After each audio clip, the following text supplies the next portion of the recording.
today. Pleasant viewing. It was presented by the chairperson of the Minister of Health, chairperson of the task force, Minister of Health, the Vice President and Minister of Health and Childcare. Cabinet wishes to clarify that government is not banned the operations of private contractors in the public transportation sector, while noting the apparent withdrawal of services by some operations. Cabinet wishes to state that no effort is being spared in ensuring that the inconvenience to the travelling public is minimized. Government would like to assure the nation that Z.B.C is engaging with contractors with a view to ensuring that all areas are settled and resolving any outstanding matters. In addition, more Z.B.C buses that were undergoing licensing have since been cleared and are now flying various routes.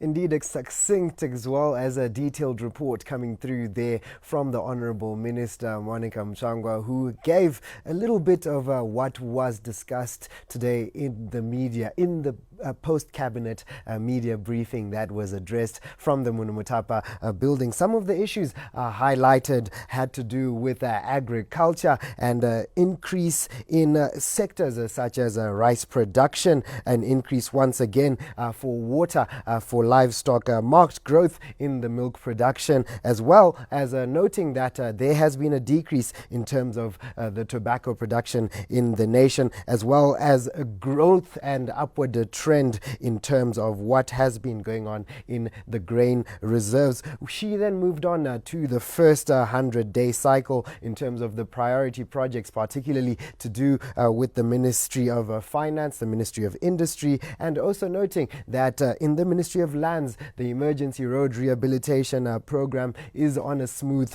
and growth course, as well as the Kanyemba layout plan, as well as a water sanitation projects that are also growing well above 90%. The Ministry of Information also highlighted some of the 4 ongoing projects that are very much a priority at this present time, which include the Nyangani project, which is currently above 96% completion, the Radio Zimbabwe refurbishment, which is in the Mbare Studios for Z.B.C, the Lupane project, as well as the NAST project, which was also observed yesterday by the Deputy Minister, Honorable Kindness Paradza, at the World Press Freedom Day in Bulawayo.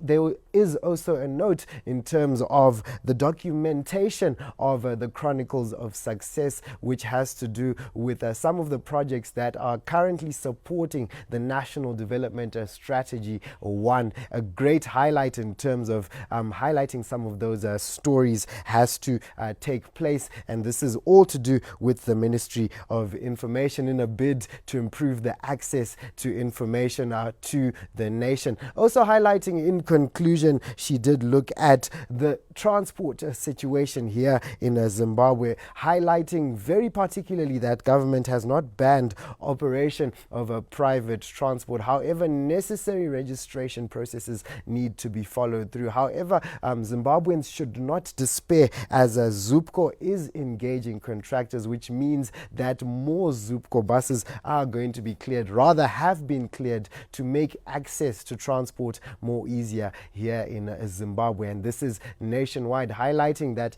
intercity travel as well will also cater for some of the cities that these Z.B.C buses are going to travel to. On that note, we come to the end of a rundown of this post-cabinet media briefing from the crew behind the scenes. My name is Curtly Gwindi, coming to you live from the Pocket Hill Studios. It is a very good evening, and God bless Zimbabwe.